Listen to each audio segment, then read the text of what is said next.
అయితే లక్షణం యొక్క నిర్వచనం ఫస్ట్ ప్రధానంగా మీరు చూసుకోవాలి. అది ముఖ్యార్థ బాధ. ఇది మీకు ఇప్పటికి బై హార్ట్ వచ్చేసింది. ముఖ్యార్థ బాధ, తత్సంబంధము, రూఢితో అథవా ప్రయోజనాత్ అని.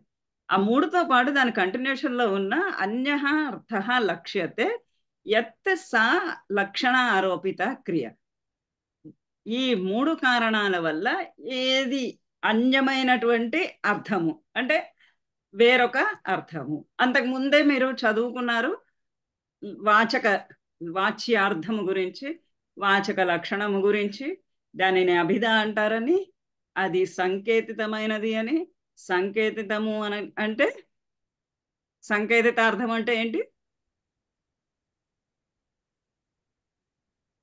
ఆ లక్ష్మణ్ శబ్దం రాజు గురించి జవాబు. ముఖ్యార్థం ఆ ముఖ్యార్థం శబ్దం గురించి ముఖ్య అర్థం.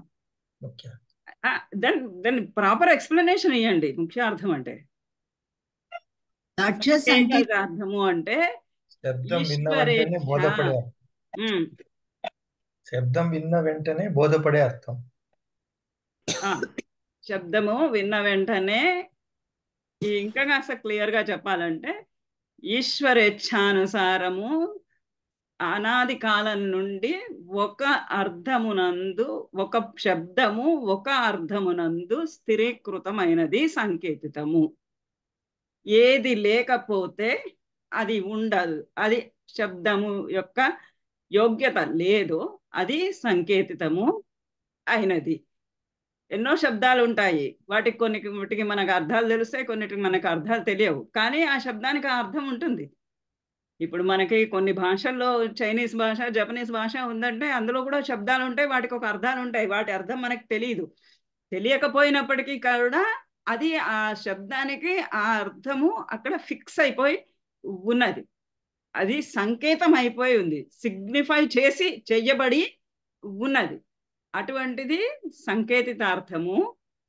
అది దాన్ని జాతి, దానికే జాతి, గుణ, క్రియ, యదృచ్ఛ అని కూడా విభాగాలు ఉన్నాయి. జాతి అని అంటే ప్రాణప్రదమైనది, పదార్థ ప్రాణప్రదమైనది అంటే అది ఖచ్చితంగా ఉండాలి. గోవు అని అన్నామంటే అందులో గోత్వం ఉండి తీరాలి. ఒక అశ్వాన్ని పట్టుకొని ఇది గోవు అని మనం అనలేము. ఎందుచేత అనలేము? అందులో గోత్వం లేదు కాబట్టి. ఇలాంటిది ఈ సంకేతితం.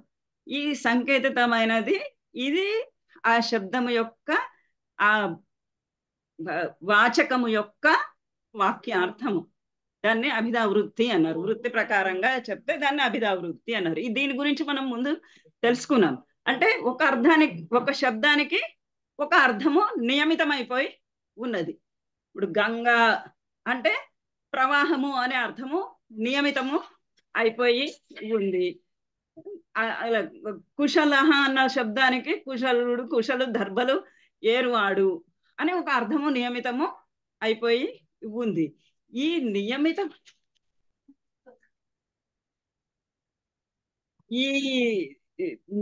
నియమితమైనటువంటి అర్థము కాకుండా, నిశ్చయమైనటువంటి అర్థం కాకుండా, ముఖ్యార్థం కాకుండా అన్యః అర్థః లక్ష్యతే, వేరొక అర్థం గనక వచ్చినట్లయితే అది లక్షణ.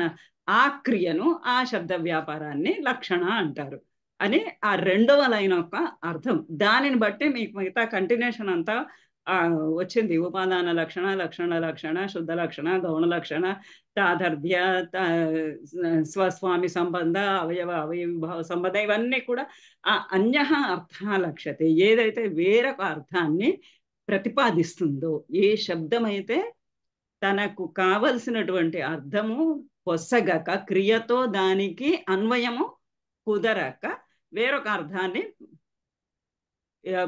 బోధపరిస్తే అది లక్షణ క్రియ. మనం నిన్న చెప్తుంటే కొన్ని కామన్ ఎగ్జాంపుల్స్ గుర్తు రాలేదు అప్పటికప్పుడు.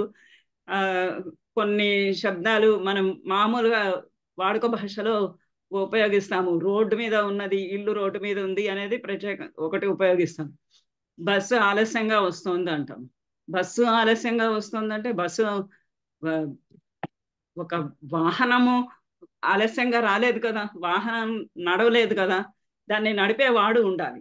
ఆ డ్రైవరు బస్సును నడిపితేనే ఆ బస్సు నడుస్తుంది. అలా తర్వాత హీఈస్ వాకింగ్ డిక్షనరీ అంటాం చాలా మంది.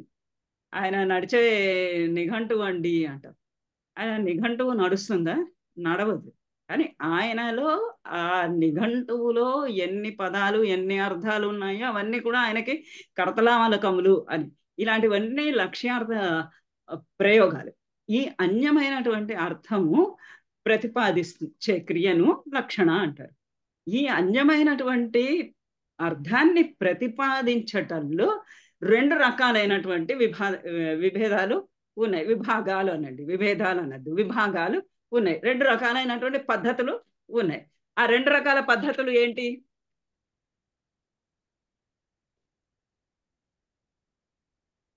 నెక్స్ట్ కానికే ఉపాదాన లక్షణం అది నాకు పద్ధతి చెప్పండి, పేర్లు కాదు. పద్ధతి చెప్తే మీకు అప్పుడు ఇంకా అది క్లియర్ గా అర్థమైనట్టు. సాదృశ్యం, సాదృశ్యేతర సంబంధం ఉపాదాన లక్షణ. అది మర్చిపోయారా? సాదృశ్య స్వసిద్ధయే సంబంధం. పరాక్షేప పరార్థం స్వసమర్పణం అన్న కారిక. ఆ కారిక చెప్పండి. స్వసిద్ధయే పరాక్షేప పరార్థం స్వసమర్పణం. స్వసమర్పణం. ఇది ఇది అన్యార్థమును బోధపరచటంలో రెండు విభాగాలు ఉన్నాయి. అన్యార్థం బోధపరుస్తున్నది, ఓకే ఫైన్. అన్యార్థాన్ని ఎట్లా బోధపరుస్తున్నది? ఏ విధంగా బోధపరుస్తున్నది? ఏ విధంగా ప్రతిపాదిస్తున్నది? ఆ అర్థాన్ని ఏ విధంగా అది ఎస్టాబ్లిష్ చేస్తున్నది అంటే, ఒక పద్ధతి స్వసిద్ధయే పరాక్షేప. స్వసిద్ధయే తన యొక్క అర్థాన్ని సిద్ధింపచేసుకోవటం కొరకు, అంటే ఆ శబ్దము ఏ అర్థాన్నైతే బోధపరచాలి అనుకున్నదో ఆ అర్థాన్ని ఇవ్వడం కోసం, ఏ అర్థం కోసము ఆ ప్రయోగం జరిగిందో ఆ ప్రయోగంలో ఆ అర్థాన్ని సూచించటం కోసం, చెప్పటం కోసం పరాక్షేప, ఇంకొక అర్థాన్ని తెచ్చుకోవడం, తన మీదకి ఇంకొక అర్థాన్ని తెచ్చుకోవడం. కుంతాహ ప్రవిశంతి. కుంతాహ ప్రవిశంతి అంటే కుంతలు అంటే కుంతలే, వల్లాలు, కత్తులు, కటార్లు ఇలాంటివి. అవి ప్రవిశంతి అంటే అవి ఎలా ప్రవేశిస్తాయి?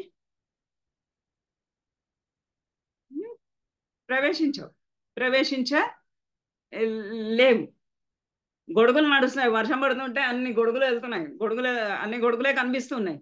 ఆహా, ఎంత మొత్తంగా గొడుగులే కనిపిస్తున్నాయి, గొడుగులు నడుస్తున్నాయి, వర్షంలో గొడుగులు నడుస్తున్నాయి అంటే గొడుగులు నడుస్తాయా? గొడుగులు నడవవు. కానీ గొడుగులు నడుస్తున్నాయి, గొడుగుల కింద ఉన్న మనుషులు నడుస్తున్నారు, గొడుగులు లేని మనుషులు నడుస్తున్నారు, అందరూ కుప్ప కుప్ప నడుస్తూ ఉన్నారు. ఇట్లా ఈ గొడుగు అన్న శబ్దము ఆ గొడుగు కింద ఉన్న మనిషిని, కుంతలు అన్నటువంటిది, కత్తులు బల్లాలు అన్నది, ఆ కత్తులు బల్లాలు కటార్లు మోస్తున్నటువంటి భటులు ఒక్కసారిగా మూకుమ్మడిగా రాజభవనంలోకి ప్రవేశించారు. ఎవరయ్యా ప్రవేశించింది? మామూలుగా రాజాస్థానంలో ఉన్నటువంటి ఉద్యోగుల, లేదా రాజ్యంలో ఉన్నటువంటి ప్రజల, లేకపోతే అక్కడ ఉన్నటువంటి స్త్రీలందరా, పిల్లలందరా? ఎవరు ప్రవేశించారు? నాకు ఒక క్లారిటీ కావాలి కదా. అప్పుడు నాకు ఒక క్లారిటీ ఇవ్వడం కోసంకి అతను ఏమన్నాడంటే కుంతాహ ప్రవిశంతి అన్నాడు. రాజుగారికి, అయ్యా మీరు ఇక్కడ కూర్చున్నారు ఖాళీగా, శత్రు సైనికులందరూ వస్తున్నారు, జాగ్రత్త, కుంతలన్నీ వచ్చేస్తున్నాయి, మీరు జాగ్రత్త పడండి అని చెప్తున్నాడు. కుంతాహ ప్రవేశంతి అంటే కుంతలు పట్టుకున్నటువంటి భటులు ప్రవేశిస్తూ ఉన్నారు. ఇక్కడ ఏమైంది? ఆ కుంతలు అన్న శబ్దము తన యొక్క అర్థం అనేటి స్వసిద్ధయే, తను చెప్పాలనుకున్నటువంటి అర్థమైనటువంటి మనుషులు, భటులు అన్నటువంటి అర్థం చెప్పడం కోసం పరాక్షేప, ఇతరమైనటువంటి అర్థాన్ని అది తీసుకుంటూ ఉంది. అన్వయం, క్రియాన్వయం కోసం. ప్రవిశంతి, కుంతలు ప్రవేశించలేవు కాబట్టి పరమైనటువంటి అర్థమైన పురుష శబ్దాన్ని గ్రహించి, పురుష అర్థాన్ని గ్రహించి అది క్రియతోటి క్రమంగా అన్వయిస్తూ ఉన్నది. ఇది ఇది ఒక విధానం. ఈ విధానాన్ని ఉపాదానము అన్నారు. ఉపాదానము అని అంటే వర్తింపజేసుకుంటూ ఉండడం. ఇంగ్లీష్లో అనంటే అప్లికేషన్. అప్లికేషన్ అంటే అప్లికేషన్ ఫామ్ కాదు, అప్లై చేయటం అనమాట. ఇది ఇక్కడ ఈ రకంగా దీన్ని వర్తింప చేయటం, కుంతలు అంటే పురుషులు అని వర్తింప చేయటం, ఇది ఉపాదాన పద్ధతి. అన్యార్థాన్ని బోధించటం. అన్యార్థం బోధించటం ఎలా జరుగుతుంది అని అంటే వాళ్ళ దగ్గర నుంచి ఆ స్వసిద్ధయే పరాక్షేపలో ఒక అన్వయార్థము ఒక లక్ష్యార్థము ప్రతిపాదింపబడింది. రెండో పద్ధతి ఏంటి?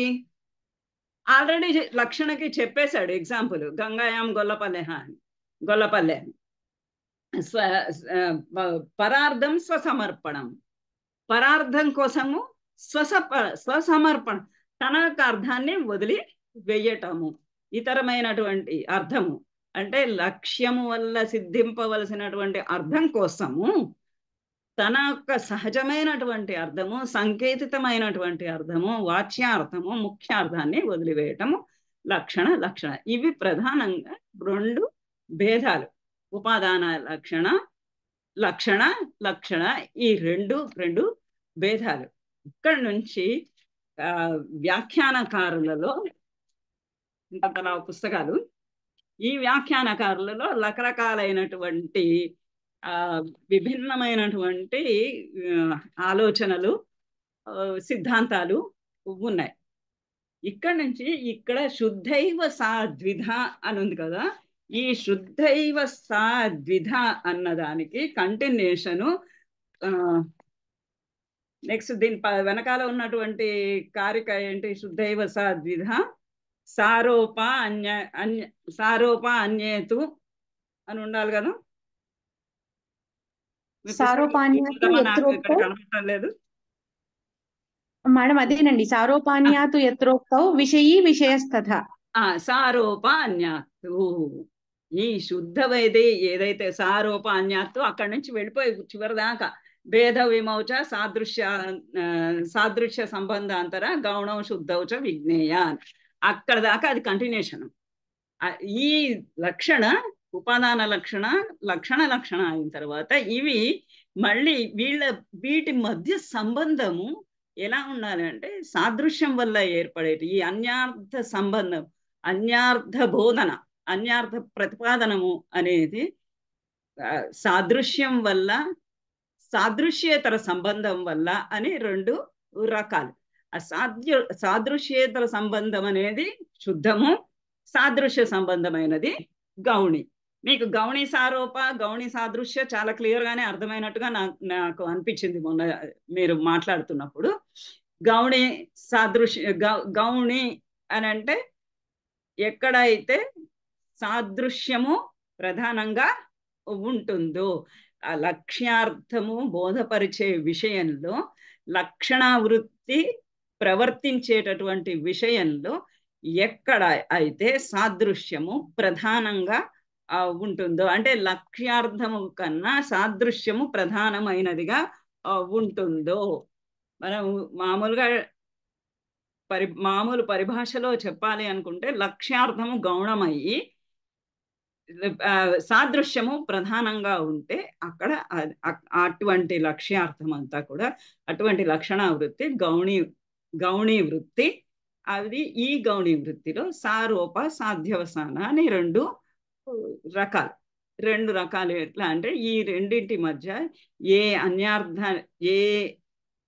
ప్రధానమైనటువంటి పదము లక్ష్యార్థాన్ని ఇవ్వడానికి ప్రయత్నిస్తుందో, బోధపరుస్తుందో, అది సారోపము వలనను సాధ్యవసానము వలనను. సారోపము అంటే విషయము యొక్క ఆరోపము జరిగినప్పుడు అది సారోపము. సారోపమైనప్పుడు సారోపంలో ప్రధానంగా సారోప లక్షణలో రెండిట్లలో గౌణి సారోప అయినా శుద్ధ సారోప అయినా సరే, సారోప అనగానే సారోపలో విషయపైన విషయం యొక్క ఆరోపణ జరుగుతుంది. జరిగినప్పటికీ ఇవి రెండు కూడా విషయము, ఉపమానము, ఉపమేయము, ఆరోప్యమానము, ఆరోప విషయము, ప్రస్తుతము, అప్రస్తుతము, ఇవి అంటే ఇవన్నీ టెక్నికల్ టర్మ్స్ ఒక్కదానికే, విడివిడిగా అనుకోవద్దు. ఇవన్నీ కూడాను అన్నీ ఒకటే. విషయీ విషయము అన్నా, ఉపమానము ఉపమేయం అన్నా, ఆరోపమానము ఆరోప విషయం అన్నా, ప్రసిద్ధము అప్రసిద్ధము అన్నా, అంత ఒక్కదానికే పర్యాయ పదాలు. ఈ రెండింటి మధ్య భేదము సూచిస్తూ కప్పిపుచ్చే భేదం చూపించకుండా కప్పిపుచ్చుతూ రెండు కూడా ఒకటే సమానార్థకంగా సమానాధికరణములో ఉంటే అది సారూపము. ఒకవేళ ఈ రెండింట్లలో కూడా ఉపమానము ఉండి ఉపమేయము గనక కప్పిపుచ్చేసి ఉంటే, అంటే అపహృతమైతే, కనపడకుండా చేసినట్లయితే, అభేదాన్ని సూచించినట్లయితే అది సాధ్యవసానము. అధ్యవసానము అంటే అర్థమైపోవటం, మిళితమైపోవటం, అభేదం సూచిస్తూ మిళితమైపోతే అది సాధ్యవసానము. అలాగే సాదృశ్యంతో కూడి ఉన్నది సారూపము అంటే గౌర్వాహిక నేర్చుకున్నారు మీరు. ముఖచంద్ర ముఖం చంద్రుని వలె ఉన్నది, వాహికుడు ఎద్దు వలె ఉన్నాడు. ఇక్కడ ఈ రెండు కూడా సమానాధికరణంలో, అంటే రెండు కూడా ఒకటే విభక్తిలో ఉపయోగింపబడినవి. రెండిటి మధ్య సాదృశ్యమైన సంబంధం ఉంది. సాదృశ్య ఏ రకమైన సాదృశ్య సంబంధం ఉంది?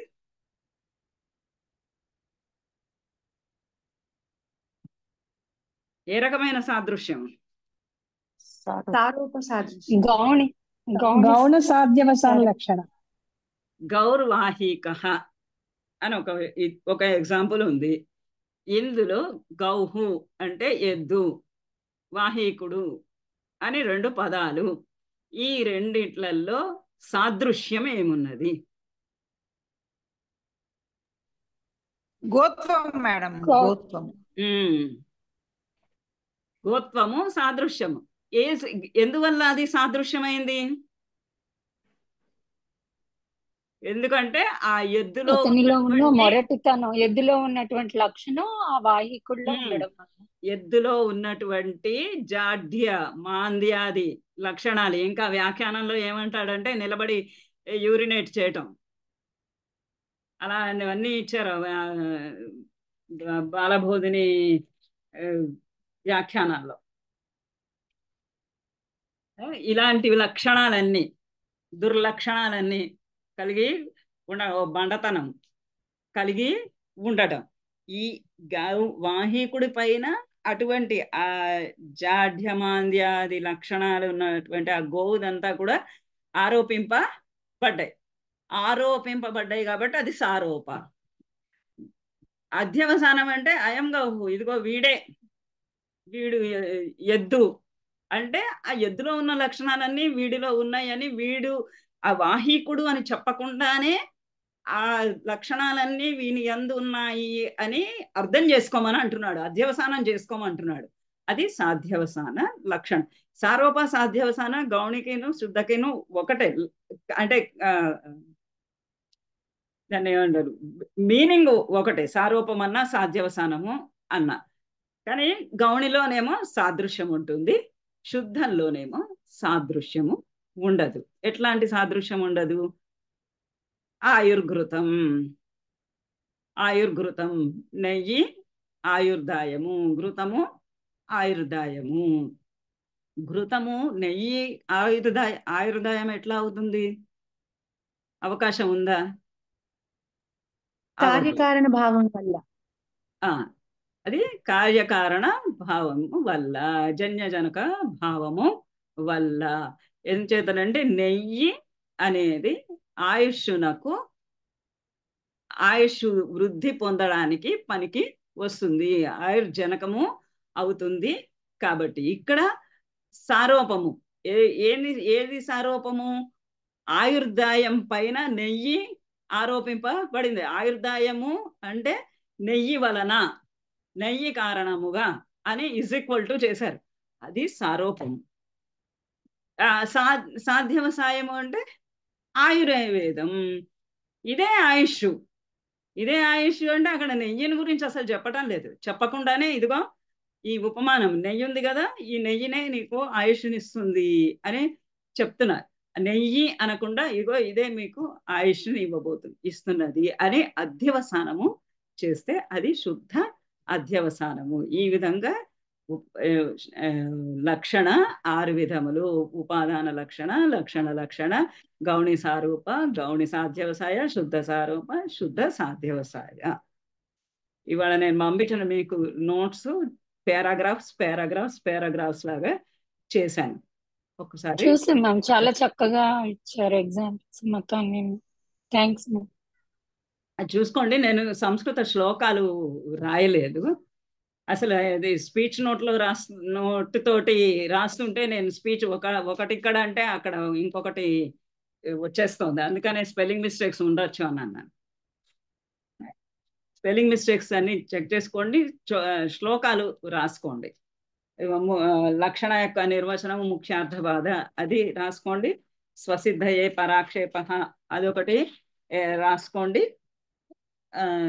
తర్వాత సారోప అన్య అది అది అది అది అంతవరకు రాసుకోండి చాలు. ఈ భేద విమౌ సాదృశ్య సంబంధాంతరాత్ అవన్నీ ఎగ్జాంపుల్స్ అవన్నీ సంస్కృత శ్లోకాలు రాయకపోయినా పర్వాలేదు, అవి 3 మాత్రము రాయాలి. రాసి ఆఖరిగా ఇట్లా ఈ శుద్ధ లక్షణ, ఇంకా ఇక్కడ మనకు ఒకటి చూపించింది కార్యకారణ సంబంధం లేదా జన్యజనక సంబంధం ఏదైనా కానీ దాన్ని తో ఒక ఎగ్జాంపులే మనకి చూపించారు క్లియర్ గా. కాకపోతే శుద్ధ లక్షణ సాదృశ్యేతర సంబంధం కాబట్టి అందులో తాదర్థ్య సంబంధం ఉండొచ్చు, స్వామి భావ సంబంధం ఉండొచ్చు, అవయవ భావ సంబంధం ఉండొచ్చు, తాత్కర్మ్య సంబంధం ఉండొచ్చు. ఇట్లా సాదృశ్యం ఉంటే గౌణి, సాదృశ్యం లేకపోతే శుద్ధము. ఇలా భేదాలు. సారోపము సాధ్య, ఇవి మళ్ళీ రెండుగా సారోపము సాధ్యవసానము అనే మొత్తం ఇవి 4 భేదాలు, అవి 2 భేదాలు, మొత్తం కలిపి 6 భేదాలు.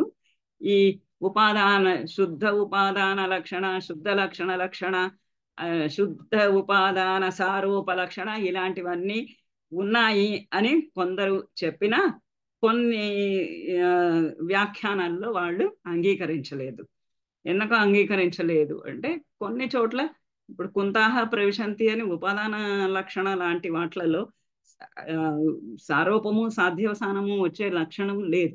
అవి శుద్ధములు ఎందుకు అనంటే శుద్ధంగా పరిశుద్ధంగా లక్షణ యొక్క లక్షణము ఏదైతే ఉందో అవి స్వీకరించినాయి కాబట్టి ఇంత డీటెయిల్స్ మీకు పరీక్షల ముందు అనవసరం.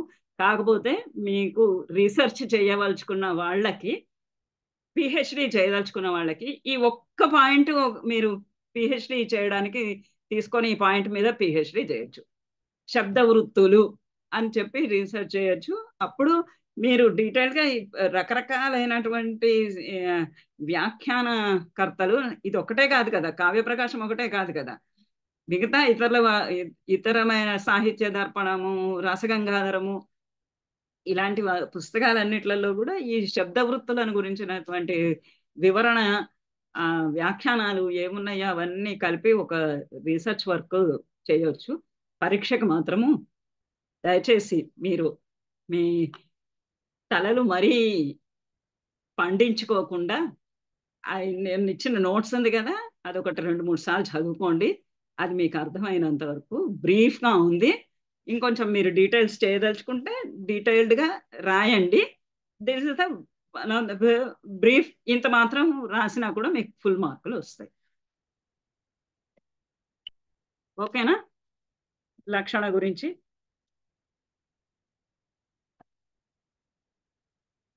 ఇంకా ఏమైనా డౌట్స్ ఉన్నాయా లక్షణ గురించి?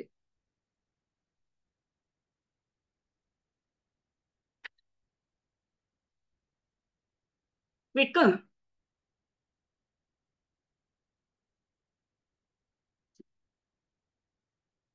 యాక్చువల్గా వాచ్యార్థము వ్యంగ్యార్థము చాలా సులభం అర్థం చేసుకోవడానికి. ఈ లక్ష్యార్థమే లక్షణావృత్తియే కొద్దిగా అర్థం అవడానికి కష్టమైనది అని అంటే కొంచెము బియాండ్ వెళ్ళాలి. ఎందుకంటే ముఖ్యార్థాన్ని దాటి వెళ్ళాలి. ఇప్పుడు మనకి ఇంగ్లీష్ భాషలో చాలా మంది ఉపయోగిస్తుంటే చాలా ఉపయోగిస్తే దానికి ఇంగ్లీష్ భాష తెలియని వాళ్ళకి తెలియదు. కిక్ ద బకెట్ అంటారు, బీటింగ్ అరౌండ్ ద బుష్ అంటారు. ఇవి ఇంగ్లీష్ తెలియని వాళ్ళకి ఇంగ్లీష్ ఫ్రేజ్ అలా వాడతారు అని తెలియని వాళ్ళకి తెలియదు కదా. బీటింగ్ అరౌండ్ ద బుష్ అంటే నిజంగానే ఒక కర్ర పట్టుకొని ఒక పొదని కొడుతున్నారనే అనుకోగలరు. కానీ దాని అర్థం ఏంటి? ఒక విషయాన్ని స్పష్టంగా చెప్పకుండా రకరకాలైనటువంటి మాటలలో చెప్తున్నారు అని, రకరకాలుగా చెప్తున్నారు అని. అలానే కిక్ ద బకెట్ అని కూడా ప్రయోగం ఉంది కదా మనకి. మీరు అందరూ విన్న ప్రయోగమే కదా అది. దాని అర్థం ఏంటి?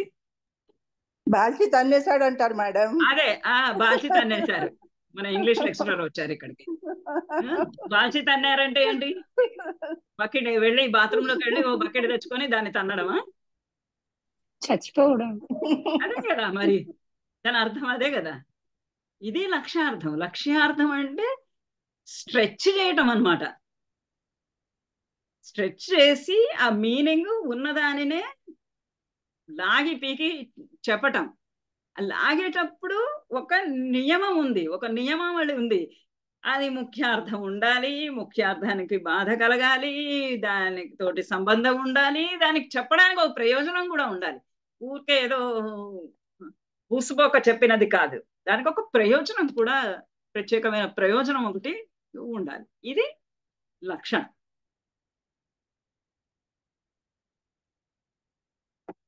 ఓకేనా? ఐ హోప్ ఇప్పుడు మీకు ఇంకా అసలు లక్షణం గురించినటువంటి ఎటువంటి సమస్య లేదని అనుకుంటున్నాను నేను. మ్యామ్ కాకు స్వరం గురించి ఒక్కసారి వివరంగా చెప్పగలరా? కాకు స్వరం చెప్తా. మేడం ఒక క్వశ్చన్ అడిగేదా లక్షణంలో? రెండిట్లలో వస్తుంది, ఈ ధ్వన్యాలోకంలోను కావ్య ప్రకాశంలోను స్కలద్గతి అంటాడు. స్కలద్గతి అంటే ఏంటి అసలు? శబ్దస్య న స్కలద్గతి, శబ్దమునకు ఎటువంటి తొట్రుపాటు లేదు. స్కలద్గతి అంటే తొట్రుపాటు. గతి మార్గంలో స్కలత్ పడిపోతూ ఉండడం. మార్గం, దానికి శబ్దం ఉంది, దానికి ఒక అర్థం ఉంది, దానికి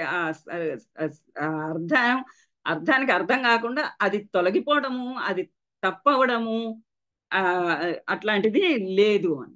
తొట్రుపాటు ఏది లేదు అని. నడకలో ఎట్లయితే తొట్రుపాటు ఉండదు, ఇక్కడ కూడా అట్లాంటిదే తొట్రుపాటు లేదు అని దానికి అర్థం. స్కలద్గతి అని అక్కడ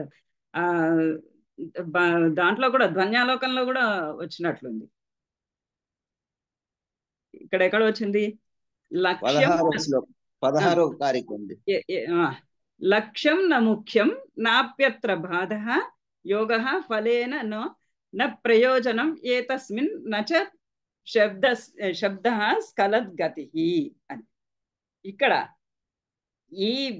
ఇది ఏదైతే లక్ష్యమైనటువంటి అర్థం ఉందో అది, దానికి ఒక ప్రయోజనము ఉన్నది. ఇది ఎప్పుడు చెప్తున్నాడు? వ్యంగ్యార్థము వ్యంగ్యార్థమును గురించి లక్షణ అయిపోయింది. లక్షణ అయిపోయిన తర్వాత వ్యంగ్యార్థము గురించి చెప్తున్నాడు. మూడవదైన వ్యంగ్యార్థము. వ్యంగ్యార్థము గురించి చెప్తున్నప్పుడు ఏమంటున్నాడంటే, మొట్టమొదటగా ఈ వ్యంగ్యార్థము తత్ర వ్యాపారో వ్యంజనాత్మక యస్య ప్రతీతి మాదాతు లక్షణ ఉపాద్యతే అని. ఇక్కడ లక్షణ అయిపోయిన తర్వాత వ్యంగ్యార్థము అభిధ కాదు. ఎందుచేతనంటే అభిధకి ముఖ్యమైనటువంటి అర్థము ఉన్నది. నేను అనుకున్నటువంటి అర్థము రావడం లేదు. ఇప్పుడు గంగాయాం ఘోష అన్నప్పుడు గంగలో గొల్ల పల్లె అంటే ఎందుకు అంటున్నాను? అక్కడ ఒక ప్రయోజనము ఉన్నది. ప్రయోజనం ఏంటి? శీతలత్వ పావనత్వాదులు. మరి పూర్వపక్షి ప్రశ్న ఏంటంటే, ఇక్కడ నీకు వచ్చేసింది కదా ప్రయోజనము, మళ్ళా నువ్వు ప్రయోజన నిమిత్తం ఇంకొక వ్యంగ్యార్థము అనేటటువంటి ఇంకొక శబ్దవృత్తిని వ్యంజనావృత్తిని ప్రవేశపెట్టడం ఎందుకు? ఇప్పటికే నా తల పగులుతూ ఉంటే అభిధాని లక్షణావృత్తి అని అవుతూ ఉంటే నువ్వు ఇంకా ఇంకొకటి కూడా వృత్తి తీసుకురావడం ఎందుకయ్యా?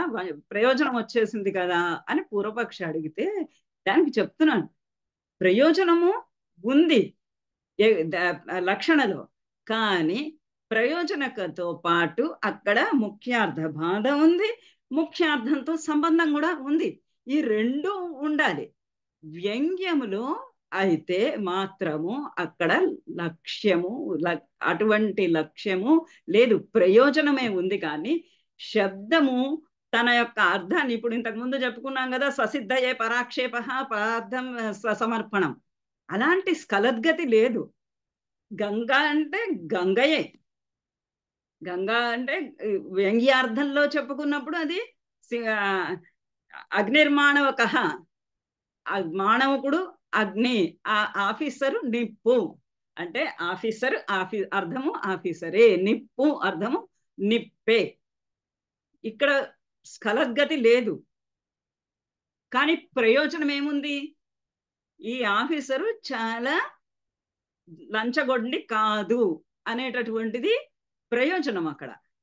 ఇక్కడ శబ్దస్య స్ఖలద్గతి నా, శబ్దం యొక్క తొట్టుపాటు ఏమీ లేదు. కరెక్ట్ గా ఇప్పుడు కుంతాహ ప్రవిశంతి అన్న దాంట్లో తొట్టుపాటు ఉంది కదా శబ్దానికి. ఒక ప్రయోజనము కారణంగా ఇక్కడ తొట్టుపాటు ఉంది. ఇటువంటి తొట్టుపాటు ఏది కూడా అక్కడ దీంట్లో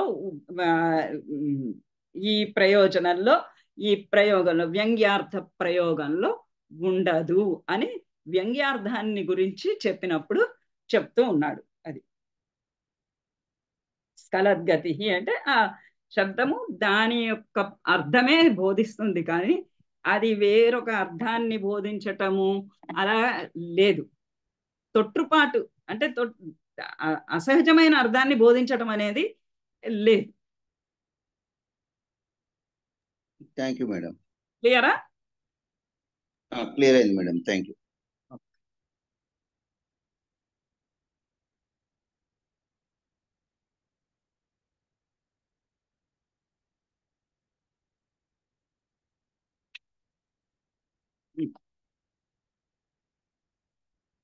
నెక్స్ట్ ఏంటి, కాకుస్వరం అడిగారు కదా.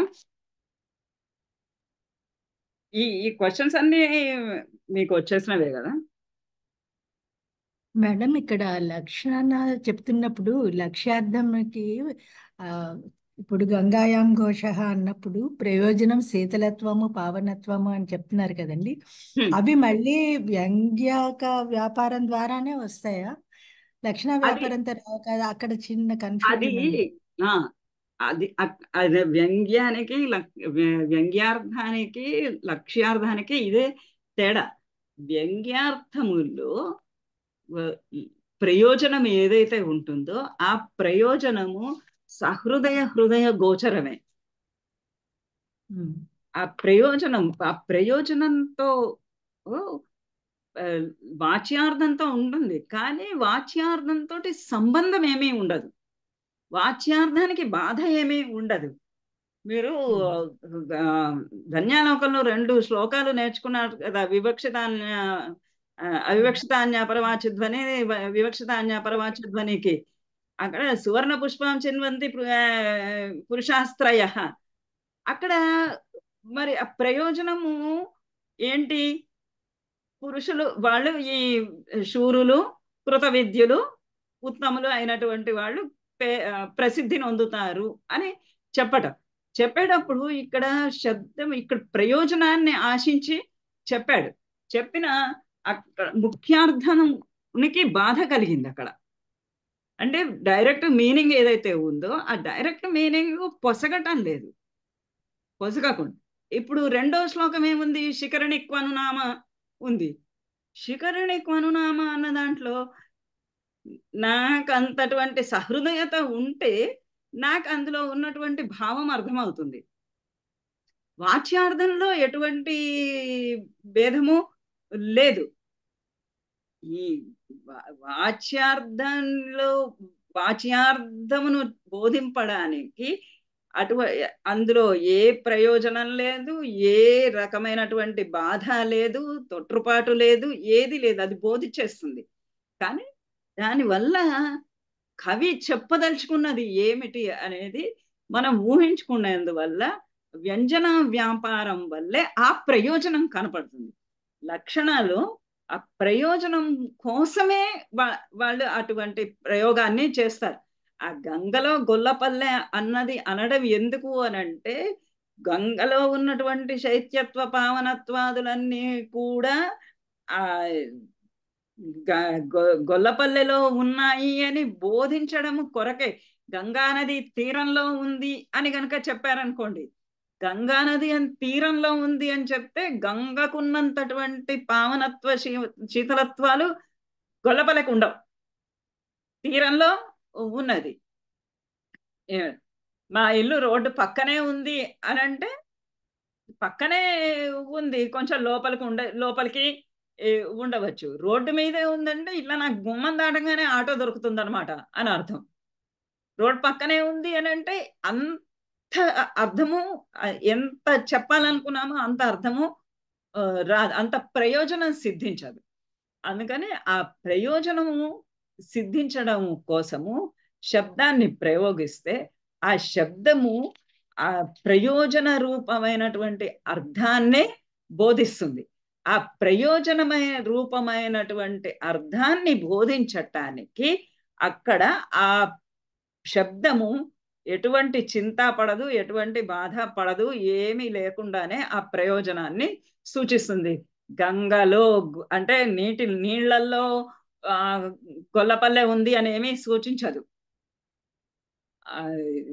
మిగతా ఇతర ఎగ్జాంపుల్స్ అన్ని తీసుకున్నా కూడా, కర్మణి కుశలహ తీసుకున్నా, ఆయుర్ఘృతం అని తీసుకున్నా, ఏవి తీసుకున్నా కానీ అది ఒక ప్రయోజనం కోసము ఏర్పడినటు ఉపయోగించినటువంటి ప్రయోగాలు, ఆ యూసేజ్. అందులో ఎటువంటి భంగపాటు లేదు. అది ఆ ప్రయోజనాన్ని ఖచ్చితంగా బోధించి తీరుతుంది. కానీ ఆ ప్రయోజనాన్ని బోధించే సందర్భంలో ముఖ్యార్థము, దాని ముఖ్యార్థ బాధ తత్సంబంధము ఉంటే అది లక్ష్యార్థం అవుతుంది. ఈ ప్రయోజనాన్ని బోధించేటప్పుడు ముఖ్యార్థ బాధ లేదు, ముఖ్యార్థ సంబంధము లేకుండా కేవలము ప్రయోజనమే బోధిస్తే అది వ్యంగ్యార్థం. కేవలం ప్రయోజనమే సిద్ధిస్తే, ఆ ప్రయోజనం సిద్ధిస్తే అంది అంటే అది హృదయానికే తెలుస్తుంది.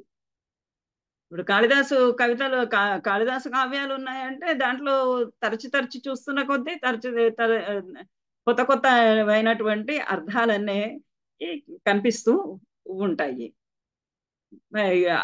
ఎందుకు కనిపిస్తాయి అనంటే దాంట్లో ఉన్నటువంటి ఆ వ్యంగ్యమైనటువంటి అర్థము వలన.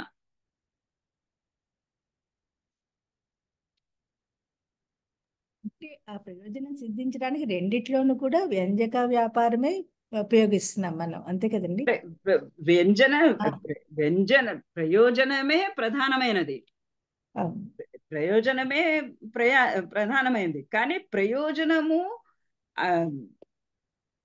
ప్రధానమైన లక్ష్యానికి ఇవి రెండు కండిషన్స్, హేతువులు ఉంటాయి. కండిషన్స్ ముఖ్యార్థ బాధ, ముఖ్యార్థ సంబంధం రెండు ఉండాలి. ఆ రెండు లేకుండా లక్ష్యార్థం అవ్వదు. ఆ రెండు ఉన్నాయంటే లక్ష్యార్థం అయిపోతుంది. మీరు ఇంకోసారి శ్రద్ధగా ఆ రెండు శ్లోకాలు చదువుకోండి. అవివక్షిత అన్యపరవాచ్యధ్వని, వివక్షిత అన్యపరవాచ్యధ్వనికి ఉన్నటువంటి రెండు శ్లోకాలు, ఆ రెండు చదువుకోండి. సువర్ణ పుష్పాం చిన్వంతి పురుషాస్త్రయ కృత విద్యశ్చ ఇంకోటేంటో శూరశ్చ. సువర్ణ పుష్పం పృథ్వీం చిన్వంతి పురుషాస్త్రయ, మూడు రకాలైనటువంటి పురుషులు ఈ భూమి పైన బంగారు పువ్వులను ఏరుకుంటారు. భూమి ఏమన్నా బంగారు పూలను పూస్తుందా? గనులలో బంగారం ఉండొచ్చు కానీ బంగారు పూలనైతే పూయదు కదా. బంగారు పూలని ఏరుకుంటున్నారు అని అంటే వాళ్ళు అంత ప్రసిద్ధిని పొందుతున్నారు అని. అంత అటువంటి ఎవరో అండి, రంగారావు గారు, మరి నాతో మాట్లాడుతున్నారా మీతో మాట్లాడుతున్నారు? మీ వాళ్ళతో మాట్లాడుతున్నారు. మీ వాళ్ళతో అయితే మ్యూట్ చేసుకోండి. రెండోది శిఖరిణి కొనునామ, అక్కడ మీకు ముఖ్యార్థానికి బాధ లేదు అసలు. శ్లోకము గుర్తున్న వాళ్ళు చెప్పండి మొత్తము. శిఖరణిక్వను నామ శిఖరణీక్వను నామ కియచ్చిరం కిమభిదానమసావకరోత్తపః తరుణి ఏన తవాధర పాటలం దశతి బింబఫలం శుకశావకః. ఇప్పుడు ఇందులో మనకి వాచ్యార్థము పొసగనిది అంటూ ఏముంది? ఏమీ లేదు. ఏమీ లేదు. వాచ్యార్థం పొసగకపోవడం ఏమీ లేదు. ఏమంటున్నాడు? శిఖరిణిక్వను నామ కియచ్చిరం కిం అభిధానం అకరో సపః. ఓ చిలుక, నువ్వు ఎంతకాలము ఏ పర్వతం మీద ఎటువంటి తపస్సు చేసావో కదా, అందుచేతనే నువ్వు తరుణి ఏన తవాధర పాటలం దశ. ఈ శుకశాపకము చిన్న చిలుక పిల్ల నీ దొండపండు వంటి నీ పెదమలను కొరకగలుస్తుంది కదా, పాపం ఎంత తపస్సు చేసిందో అని అంటున్నాడు. ఇందులో వాచ్యార్థానికి ఏమన్నా బాధ ఉందా? ముఖ్యార్థానికి లేదు లేదు. ముఖ్యార్థానికి ఎటువంటి బాధ లేదు. ముఖ్యార్థానికి ఎటువంటి బాధ లేదు. ముఖ్యార్థంతో ఎటువంటి సంబంధము లేదు. కానీ ప్రయోజనం ఏమని సిద్ధిస్తున్నది? ఆ ప్రియుడు తన మనస్సులో ఉన్నటువంటి మాటను ఆ ప్రియురాలి అధర దర్శనము కోరుకుంటున్నాడు అని ఒక శృంగార రస భావన అందులో ఆ వాచ్యార్థంలో తొంగి చూస్తోంది. ఆ తొంగి చూడటమే అదే ప్రయోజనం. అది వ్యంగ్యార్థం. మీకు ఇంకా అంత పెద్ద శ్లోకాలకు వెళ్ళకపోయినా అభిధామూలక వ్యంజనం ఉన్నాయి కదా, సంయోగ విప్రయోగ అవన్నీ. రామలక్ష్మణం గచ్చతః అన్నాం అనుకోండి.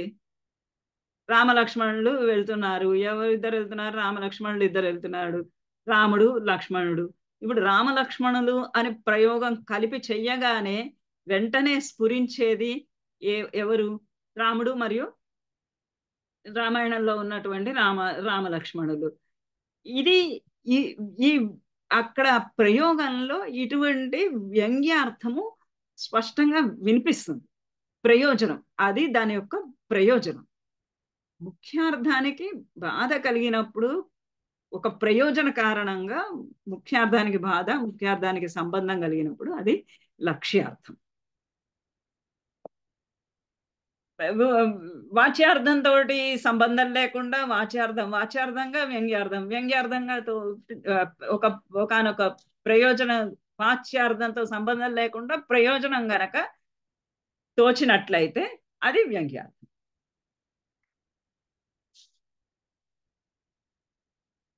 కావ్య ప్రకాశంలో కూడా శ్రీ పరిచయ జడ అని ఉంది మేడం. అది కూడా శ్రీ పరిచయ జడ అని చెప్పి కూడా ఒక శ్లోకం ఉంది. అది కూడా దీంట్లోనే దీని కింద ఈ ప్రయోజనమే గూఢ అగూఢ అని ఇంకా 13 రకాలైనటువంటి భేదాలు. రూఢి ఒక్కటే. మిగతా ఇప్పుడు 6 రకాలైనటువంటి లక్షణాలు చదివాం కదా మనము. ఆ 6 లక్షణాలలో కూడా ప్రయోజనము గూఢముగా ఉంటే ఒక వెరైటీ, అగూఢంగా ఉంటే ఇంకొక వెరైటీ. 6 2 12 ప్లస్ రూఢి. రూఢికి మాత్రమే ఇంకేమీ లేవు, ఒకటే కర్మణి కుశలహ లాంటివి.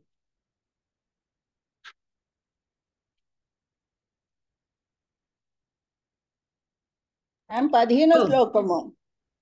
ఇప్పుడు ఒక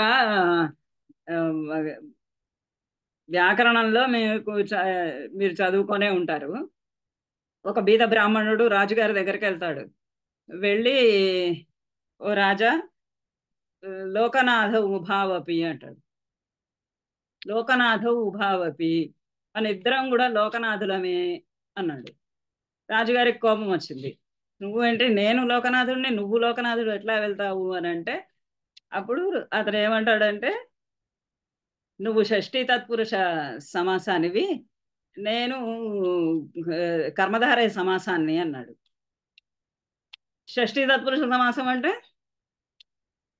లోకనాథుడు అంటే షష్ఠి తత్పురుష సమాసం చెప్పండి. లోకం యొక్క లోకస్య నాథ. నువ్వు లోకస్య నాథుడివి, ఇది షష్ఠి తత్పురుష సమాసానివి. మరి నేనేమో కర్మధారయ సమాసాన్ని. కర్మధారయ సమాసం అంటే సమానాధికరణము, కర్మధారే కదా యాక్చువల్లీ. బహువ్రీహి అంటాడు. లోకః నాథః యస్య సహ. లోకాహ నాథాహ యస్య సహ. ఎవరికి? లోకం అంతా కూడా నాథులే. ఇంటింటికి వెళ్ళి బిచ్చమడుకోవాలి కదా. ప్రతి ఇంటి యజమాని ఇతనికి రాసే కదా. లోకాహ నాథాహ యస్య సహ, వాడిని నేను, లోకనాథుడిని నేను అంటాడు. ఇక్కడ ఈ లోకనాథ అన్న శబ్దం ఒక ప్రయోజనాన్ని కోసము ఏర్పరిచింది. వాచ్యార్థంగా తీసుకుంటే దానికి అసలు ఏమీ సింపుల్ గా ఉంది. కానీ వ్యంగ్యార్థంగా తీసుకుంటే బ్రాహ్మణుడు బోధపరుస్తున్నాడు. నువ్వేమో లోకానికి నాథుడు అయితే నాకేమో లోకమంతా నాకు నాథులు, నాకు ప్రభువులు, కాబట్టి నాకు సంపదలు ఇయ్యని అడిగాడు. వాచ్యార్థానికి ఎటువంటి భంగపాటు లేకుండా ప్రయోజనము కనుక ఉన్నట్లయితే అది వ్యంగ్య. అయితే ఈ వ్యంగ్యార్థాన్ని ఎంత ఉంటుంది, ఎలా ఉంటుంది, ఆ వ్యంగ్యార్థం యొక్క స్వరూపం, ఆ వ్యంజన వ్యాపారం యొక్క స్వరూపము, ఆ వ్యంగ్యార్థము ఎలా ఉంటుంది అని మనకి ఇక్కడ 3వ ఉల్లాసంలో కొన్ని రకాల ఇచ్చారు. ఒక 14 రకాల 9 రకాలైనటువంటి విధానంగా ఇంకా ప్లస్ కొన్ని అని వదిలేశాడు అక్కడికి. అవి ఇచ్చారు. వక్తృ వైశిష్ట్య కారణము అను. ఆ వ్యంగ్యార్థం ఎట్లా కనిపిస్తూ ఉండే అంటే, ఒక వాక్యం ఏదన్నా ఒకటి విన్న తర్వాత ఫస్ట్ వాచ్యార్థం దోస్తుంది. వాచ్యార్థము అయిన తరువాత వాచ్యార్థము పొసగకపోతే లక్ష్యార్థంలోకి వెళ్తాం మనం. యాక్సెప్టెడా? అందరికీ యాక్సెప్టా? అవును మేడం. వాచ్యార్థము, ముఖ్యార్థము. ముఖ్యార్థము చెప్పగానే మనకు అర్థమవుతుంది. ముఖ్యార్థం ఎప్పుడైతే కుదరదో అప్పుడు మనము దానిలో ఉన్నటువంటి లక్ష్యార్థం ఏంటి అని చూసుకోవడానికి వెళ్తాం. Second step. ఇప్పుడు ముఖ్యార్థము చెప్పారు, దానికి ఏమీ బాధ లేదు. లక్ష్యార్థముతోటి అవసరము లేదు, ఎందుకంటే వాచ్యార్థం క్లియర్గా ఉన్నది. మరి ఇంకా వ్యంగ్యార్థం ఎట్లా నాకు తెలియాలి? నేను ఎలా తెలుసుకోవాలి? లక్ష్యార్థం ఇప్పుడు నాకు క్లియర్ అయిపోయింది. ఏంటి అని అంటే ఆ 3 కండిషన్స్. ఆ 3 కండిషన్స్ తోటి నాకు కనుక వేరే అర్థం తోచింది అని అంటే అది లక్ష్యార్థము ఫిక్స్. ఆ పేపర్కి వెనక్కి జరిపేసేసాను. ఇప్పుడు నాకు వ్యంగ్యార్థం ఎలా తోచాలి? నాకు వ్యంగ్యార్థాన్ని నేను ఎలా తెలుసుకోవాలి? లక్ష్యార్థం తెలిసింది, వాచ్యార్థం తెలిసింది, వ్యంగ్యార్థం ఎట్లా తెలియాలి అని అంటే దానికి ఆ వ్యంగ్యార్థం స్ఫురించడానికి ఒక 9 రకాల కారణాలు చెప్పాడు. 9 ప్లస్ ఏమైనా ఇంకా కూడా చేసుకోవచ్చు అన్నాడు. 9 రకాలు చెప్పాడు. ఆ 9 ఏంటి అని అంటే వక్తృ వైశిష్ట్యం అన్నాడు. వక్తృ వైశిష్ట్యం వల్ల చెప్పేవాడు మాట్లాడే మాట బట్టి మనకి ఒక వ్యంగ్యార్థము వస్తుంది. ఇప్పుడు ఇంటికి మనకి చాలా ఇష్టమైన స్నేహితులు వచ్చారనుకోండి, చాలా ఇష్టమైన స్నేహితులు వస్తే మనం ఎలా ఆహ్వానిస్తాం వాళ్ళని? ఓ వచ్చారా, రండి రండి అంటాం. మనకి ఇష్టం లేని స్నేహితులు, అది కూడా స్నేహితులు అంటే ఇంకా ఇష్టం లేకుండా ఉండరు, మనకి ఇష్టం లేని వాళ్ళు సమయం కాని సమయంలో మనం ఏదో పని చేసుకుంటూ ఉన్నప్పుడు, ఏదో బిజీగా ఉన్నప్పుడు చేసినప్పుడు వాళ్ళు వచ్చారనుకోండి, సినిమాల్లో చెప్పినట్టుగా సుత్తి కొట్టే వాళ్ళు వచ్చారనుకోండి, వాళ్ళని ఎలా ఆహ్వానిస్తాం? వాళ్ళని కూడా వచ్చారా, రండి రండి అని ఆహ్వానిస్తామా? వచ్చారా? రండి. ఇంకా వాళ్ళని కాదనలేము గుమ్మంలోకి వచ్చేసిన తర్వాత. ఇది వక్త చెప్తూ ఉన్నప్పుడు బట్టి వక్త ఏ విధంగా అంటే చెప్పేవాడు మాట్లాడేటటువంటి మాటను బట్టి మనకి ఆ రకమైనటువంటి వ్యంగ్యార్థం తోస్తుంది. ఇది చాలా నేను ఇప్పుడు మాట్లాడుతున్న మాటలన్నీ చాలా సీరియస్ గా మెచ్యూర్డ్ పీపుల్ కి మీకు అందరికీ చెప్తున్నటువంటి విషయంగా లేదు. నా మాటలు నా ఎక్స్ప్రెషన్స్ అంతా కూడా కొంచెం చిన్నపిల్లలకి చెప్తున్నట్టుగా ఉంది, క్షమించాలి మీరు నాకు దానికి. అయితే ఈ రకమైనటువంటి వ్యంగ్యార్థం మనకి తోచాలి అని అంటే మనం ఎలా అంటే దానికి ఆ వ్యంగ్యార్థం స్ఫురించడానికి ఒక సూచనలు కొన్ని ఇచ్చాడనమాట. ఎట్లా గుర్తించాలి నేను అంటే, గుర్తించు ఇదిగో మాట్లాడేవాడి మాటని బట్టి వైశిష్ట్యము అంటే వాళ్ళ ప్రత్యేకత, ఆ ప్రత్యేకతని బట్టి చెప్పేవాడి యొక్క ప్రత్యేకతని బట్టి వాడు వాచ్యార్థమే ప్రయోగిస్తున్న వాచ్యార్థము వాచ్యార్థంగానే ఉంటుంది. దాంట్లో ఎటువంటి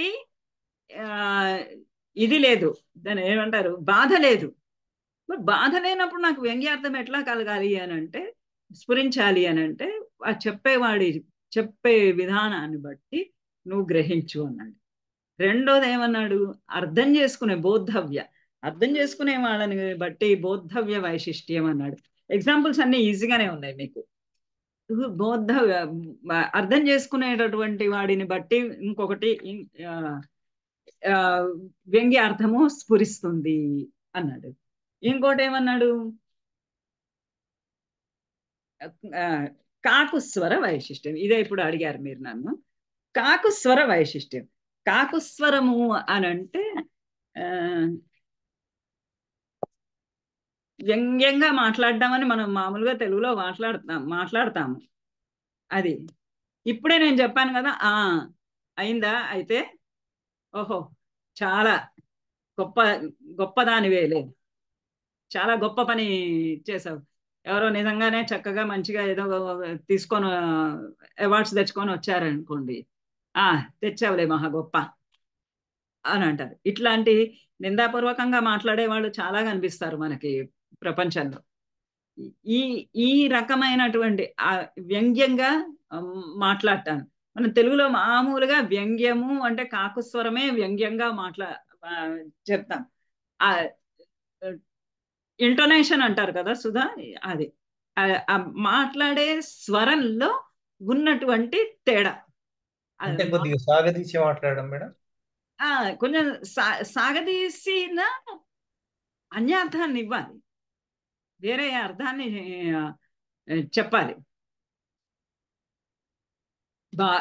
ఇప్పుడు మనకి ఎవరో ఒక విషయం చెప్పారు, ఒక ఎక్స్ప్లెనేషన్ ఇచ్చారు, ఇస్తే ఆ ఎక్స్ప్లెనేషను మనకి చాలా నచ్చింది అనుకోండి, నచ్చినప్పుడు మనం ఏమంటాం, చాలా బాగా చెప్పావు అంటాం.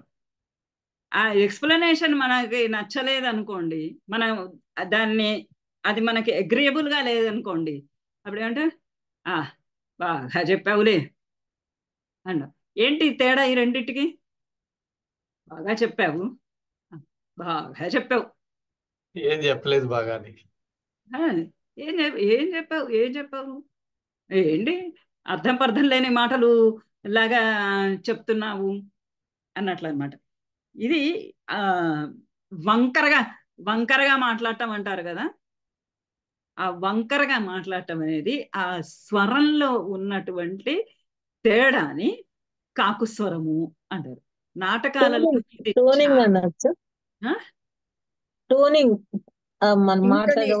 మేడం చెప్పారు కదా, ఇంటోనేషన్ అంటారు దాన్ని. టోన్లో తేడా అనమాట. నాటకాలలో ఇది చాలా అవసరం. అక్కడ భరతుడి నాట్యశాస్త్రం నుంచే వచ్చింది కాకుస్వరం. భరతుడి నాట్యశాస్త్రంలో కాకుస్వరం మీద చాప్టరే ఉంది దాదాపుగా. ఈ కాకుస్వరం అంటే ఆ స్వరము పలికే విధానంలో తేడా. ఏమో మన భారతీయ సంస్కృతి అంతా, మన వేద శాస్త్రాలన్నీ కూడా ఉచ్చారణ మీద చాలా ఫోకస్ చేసినాయి, చాలా ప్రాధాన్యత ఇచ్చినాయి స్వరానికి. ఆ స్వరము ఏ లెవెల్లో ఎట్లా పలకాలో ఆ పలికే విధంగా అది పలికితేనే ఆ దాని యొక్క ఫలితం.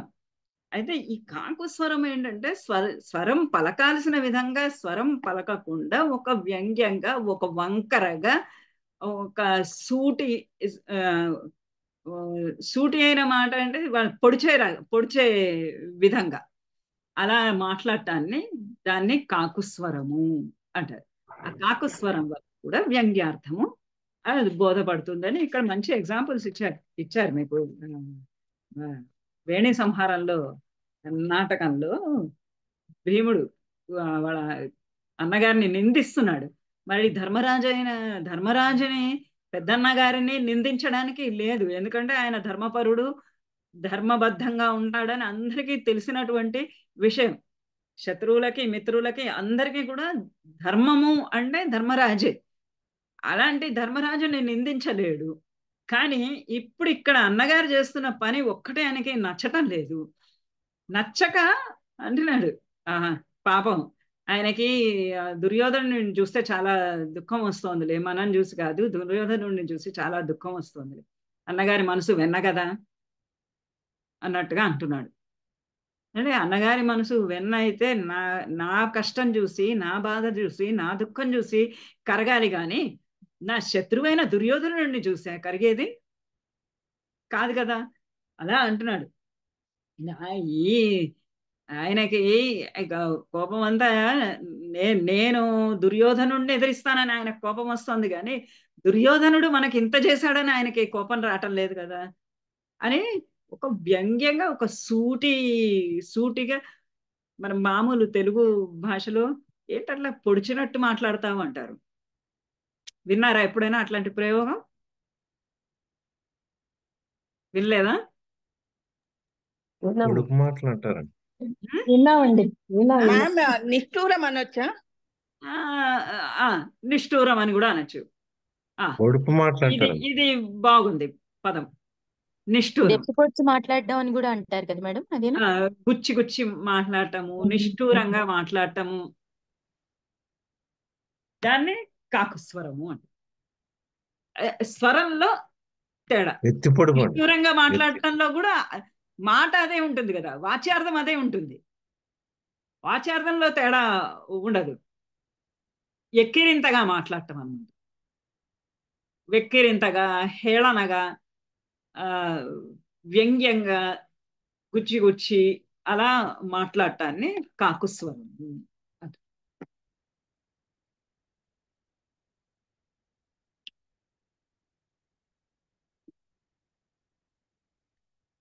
ఒక నిమిషం.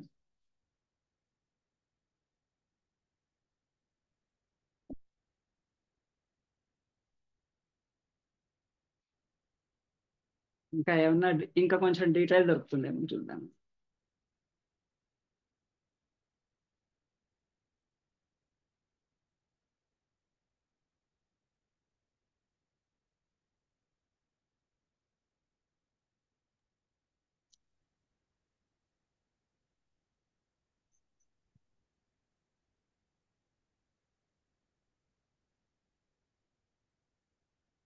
మేడం దానికి పెద్దవారిని ఎదిరించలేక మనసు మెల్లగా మాట్లాడటం అని ఒక అర్థం.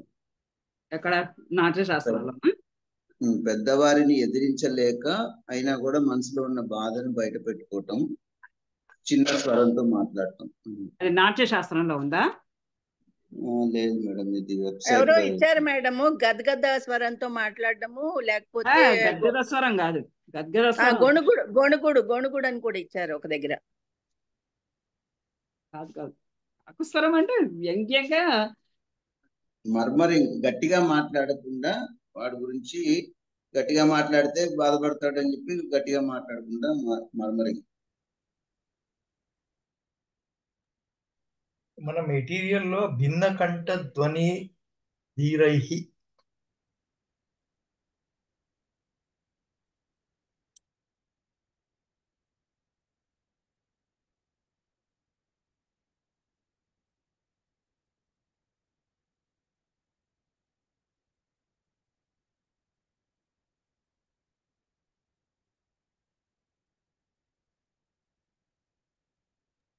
మాడ్యులేషన్ ఇన్ ద వాయిస్ అని ఇచ్చాడు మేడం మాడ్యులేషన్ ఆఫ్ వాయిసే, మెటీరియల్స్. మాడ్యులేషన్ ఆఫ్ వాయిస్, స్వరంలో తేడా.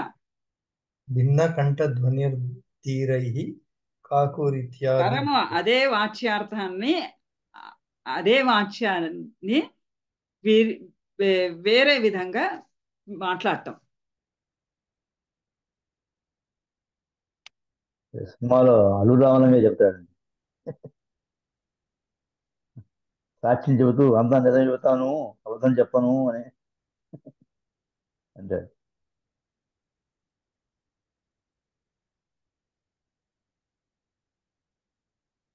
వాక్యం యొక్క సాకాంక్షత్వ నిరాకాంక్షత్వం వలన మొత్తం ఫుల్ చాప్టర్ కాకుస్వరం మీదనే నాట్యశాస్త్రంలో.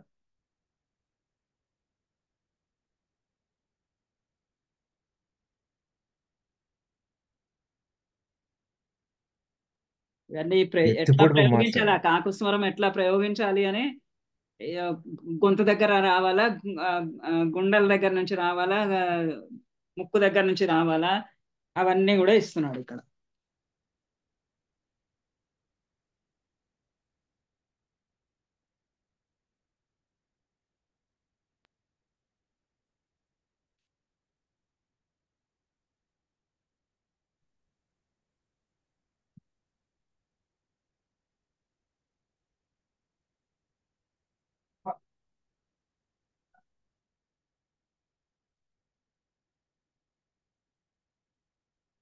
ఇంకా ఇక్కడ ఒక జోక్ లాగా ఏమిచ్చారంటే, రామునితో కపివరుండిట్లని ఏముంటాయి, కాకుస్వరాలు ఎలా ఉంటాయి అంటే, రామునితో కపివరుండిట్లని అనండి అని అంటారు కదా, రాముని తోక పివరుండిట్లని.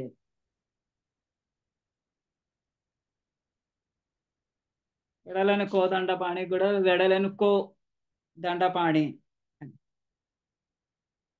శోకము, భీతి మొదలైన భావ విశేషం వలన కంఠస్వరములో ఏర్పడు వికారము లేదా మార్పు కాకువు అని తెలియవలెను. ఇది దాని నిర్వచనం. శోకము, భీతి మొదలగు భావ విశేషం వలన కంఠస్వరమున ఏర్పడు వికారము మార్పు కాకువు అని తెలియవలెను. దీనినే ఆంగ్లమున ఇంటోనేషన్ లేదా మాడ్యులేషన్ ఆఫ్ వాయిస్ అందరు. కాకు ప్రయోగించిన వెంటనే శబ్దము స్పష్టార్థమగును.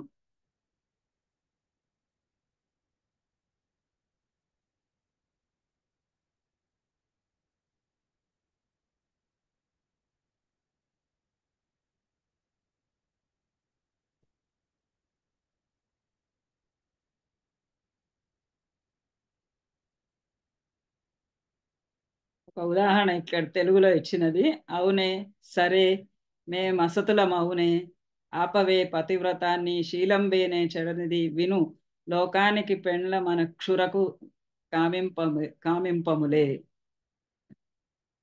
ఇలా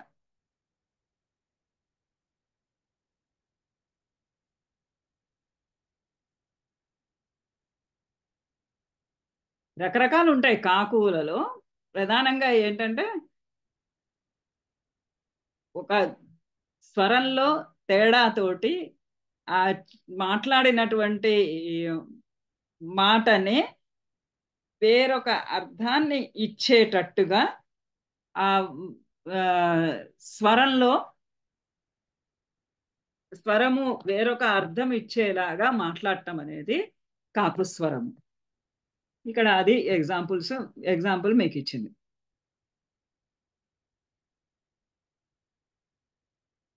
ఓకేనా? ఇప్పుడు కొంచెం కాకుస్వరం అంటే, అవును మేడం, థ్యాంక్ యూ. కాకుస్వరం అంటే వ్యంగ్యంగా, నిష్ఠూరంగా ఉన్న వాచ్యార్థమే దాని యొక్క అర్థం వేరే వచ్చేలాగా మాట్లాడటం. అక్కడ ఉన్నటువంటి వ్యంగ్యార్థం అంటేనే వాచ్యార్థం కన్నా వేరైనది. అది నిష్ఠూరంగా మాట్లాడటం వల్ల దాని అర్థము వ్యంగ్యము తోచటం. అంటే చుట్టూరా ఉన్న వాళ్ళకి, వినపడే వాళ్ళకి తెలియదు, అర్థం చేసుకునే వాళ్ళకి మాత్రమే ఆ నిష్ఠూరం ఏదో అది సరిగా అర్థమవుతుంది.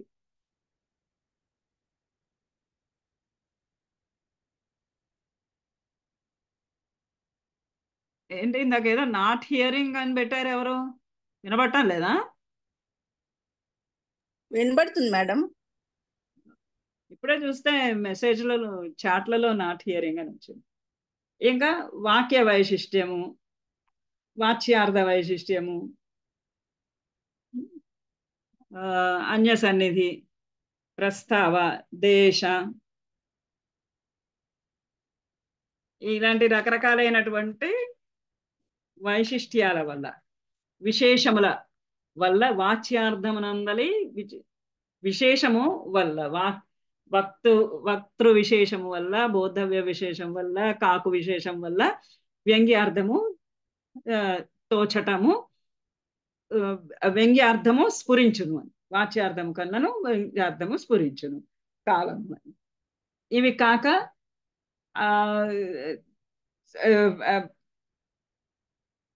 బాడీ లాంగ్వేజ్లో కూడా వ్యంగ్యార్థము స్ఫురించవచ్చు. అంటే నాటకాలకు కూడా రాసినది కదా, కేవలం కావ్యాలకే కాకుండా నాటకాల కోసం కూడా రాసినది కాబట్టి ఆ నాటకాలలో కూడా బాడీ లాంగ్వేజ్, శరీరం యొక్క రకరకాలైనటువంటి చేష్టల ద్వారా కూడా వ్యంగ్యార్థము తోస్తుంది. అది మనకి అది అది ఇక్కడైతే శృంగార చేష్టలు అని రాశారు, కానీ శృంగార చేష్టలు కాకుండా చాలా రకాలైనటువంటి చేష్టల వల్ల వ్యంగ్యమైనటువంటి అర్థం. వ్యంగ్యమైన అర్థం అంటే మనకి తెలుగులో వ్యంగ్యము అంటే ఒక చెడు అర్థంలో, ఒక నెగిటివ్ మీనింగ్ లో విని మనకి ఆ వ్యంగ్యం అనగానే నెగటివ్నెస్ వస్తుంది. కానీ వ్యంగ్యార్థము అంటే వాచ్యార్థం కన్నా వేరైన అర్థము. వాచ్యార్థమును వదిలివేసి వేరొక కొత్త అర్థాన్ని స్వీకరించటము వ్యంగ్యము. అదే వ్యంజన వ్యాపారము. కనుబొమ్మలు తిప్పి చూపిస్తారు, కోపం వచ్చినప్పుడు కళ్ళు ఎర్ర చేస్తారు, పిల్లలు అల్లరి చేస్తున్నప్పుడు తల్లి కళ్ళు మిరిమిరి చూస్తూ ఉంటుంది పిల్లల వైపు. ఏమిటి దాని అర్థము? ఆ పిల్లల్ని అల్లరి ఆపండి అని అర్థము. ఇట్లాంటివన్నీ కూడా చేష్టల వల్ల కూడా, మీకు ఇచ్చిన శ్లోకాలన్నీ శృంగారపరంగా ఉన్నవే, కానీ ఇట్లాంటి రకరకాలైనటువంటి చేష్టల వల్ల, మాటల వల్ల, కాలము ఆ సమయంలో అక్కడ ఉపయోగించిన దాని వల్ల, దేశము ఆ ప్రాంతంలో ఉపయోగించిన దాని వల్ల ఇట్లా రకరకాలుగా వ్యంగ్యార్థము స్ఫురిస్తుంది. వాచ్యార్థము నుండి వ్యంగ్యార్థము స్ఫురిస్తుంది అని. ఇవి రెండు కలిసే ఉండొచ్చు, ఒక్కొక్కసారి రెండు విడిగా కూడా ఒక్కొక్కసారి ఉండవచ్చును అని అక్కడ శ్వశ్రూరాత్ర నిమజ్జతి అక్కడ మీకు ధన్యాలోకంలో కూడా వచ్చింది, అదే శ్లోకం ఇక్కడ కూడా ఇచ్చారు. ఈ విధంగా వ్యంగ్యార్థము ఇక్కడ ఇచ్చారు కదా. శబ్ద ప్రమాణం వేద్యో అర్థ అపి తత్ర శబ్దస్య సహకారిత అర్థస్య వ్యంజకత్వే తత్ శబ్దస్య సహకారిత. అర్థము వ్యంగ్యార్థము తోచాలి అని అంటే ముందు అక్కడ శబ్దము కూడా దానికి తోడ్పడాలి. శబ్దము ప్రధానంగా కావాలి. శబ్దము ప్రధానంగా ఉంటే ఆ శబ్దము చేతనే మనకి అర్థము వ్యంగ్యార్థము స్ఫురిస్తుంది అని కంక్లూడ్ చేశాడు. మూడవది ఇందులో ప్రధానమైన టెక్నికల్ టర్మ్స్ శబ్దము, అర్థము, వృత్తి ఇవన్నీ అవిగానే వాడండి. ఇక్కడ ఇచ్చాం కదా వ్యంజన వృత్తి అంటే ఇది వేరే అర్థాన్ని చూపిస్తుంది లేదా ప్రతిబింబిస్తుంది లేదా సూచిస్తుంది. వెళ్ళు అంటే వెళ్ళవద్దు అని వ్యంజింపవచ్చు.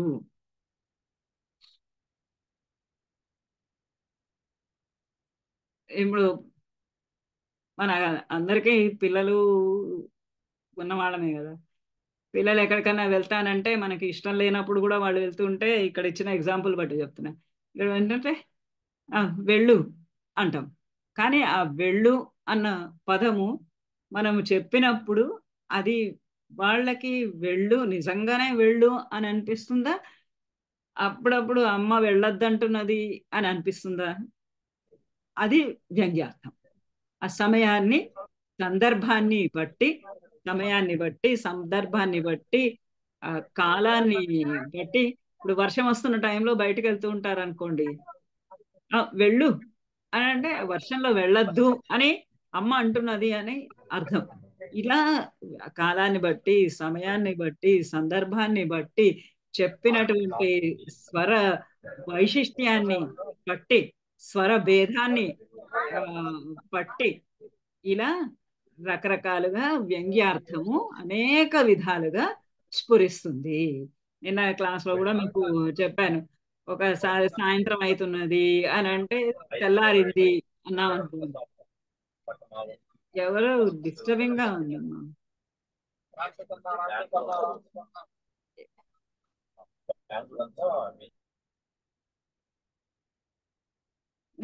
తెల్లారింది అన్నాం అనుకోండి, ఆ తెల్లారింది అని అంటే ఎన్నో రకాలైనటువంటి అర్థాలు ఎంతో మందికి స్ఫురించవచ్చు. ఆ ఎన్నో రకాలైనటువంటి అర్థాలు ఎంతో మందికి స్ఫురించటము, ఎన్ని రకాలుగా స్ఫురించటము అనేదే వ్యంగ్యము. దాన్నే ఆ వృత్తినే వ్యంజన వ్యాపారము అని అంటారు. ఇది వ్యంజన వ్యాపారం. ఇది కావ్య ప్రకాశము. ఇంకా ఏమన్నా డౌట్స్ ఉన్నాయా?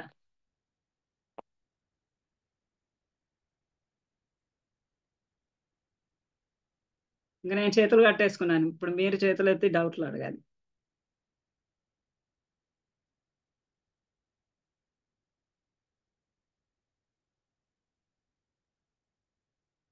నిశ్శబ్దం వద్దు.